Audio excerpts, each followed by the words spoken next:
જૂનાગઢના કેશોદમાં નગરપાલિકા દ્વારા ટિલોડી નદી પર ચાલી રહેલા પુલોના કામને લઈને અનેક સવાલો ઊભા થયા છે। સ્થાનિકોના જણાવ્યા મુજબ માત્ર 2 વર્ષ પહેલા બનાવવામાં આવેલા પુલોને તોડી ફરી નવા પુલો બનાવવાની કામગીરી હાથ ધરાઈ છે। આક્ષેપ છે કે અગાઉ 5 બોક્સ ધરાવતા પુલોને હવે 3 બોક્સમાં ફેરવવામાં આવી રહ્યા છે। સાથે જ બાંધકામમાં ગુણવત્તાને લઈને પણ ચર્ચાઓ શરૂ થઈ છે। જો જૂના પુલોમાં કોઈ ખામી ન હતી તો તેમને તોડવાની જરૂર કેમ પડી, અને જો ખામી હતી તો જવાબદારો સામે કાર્યવાહી કેમ ન થઈ તેવા પ્રશ્નો લોકો ઉઠાવી રહ્યા છે। જાહેર નાણાંના ખર્ચે થતા વિકાસ કાર્યોમાં પારદર્શિતા જળવાઈ રહી છે કે નહીં તે મુદ્દે પણ ચર્ચા તેજ બની છે। સમગ્ર મામલે હવે ઉચ્ચ સ્તરીય તપાસની માંગ ઉઠી રહી છે। વિસ્તારે અમુક જગ્યાએ સારા પુલો તોડી નાખી અને નવા બનાવવામાં આવી રહ્યા છે।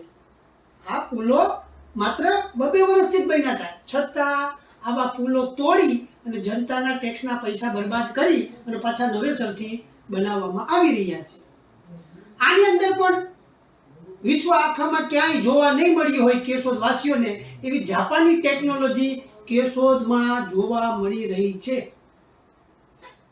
અંડર બ્રિજ જે બનાવે છે નદીના ઉપર, આ બ્રિજમાં 5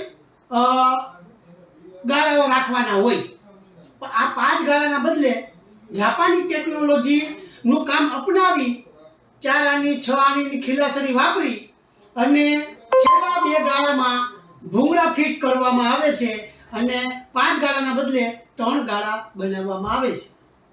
કેશોદની જનતા બધું જોઈ રહી છે કઈ રીતે વિકાસ થઈ રહ્યો છે। કેશોદની જનતાને પણ મારી વિનંતી છે, કાયમી ધોરણે મારે ઉઠીને આજ કરવાનું, ક્યાં તકલીફ થાય તમને ખબર નથી। ખોટા ભ્રષ્ટાચારના કામ થઈ રહ્યા હોય તો તમે અમને તાકીદ કરો।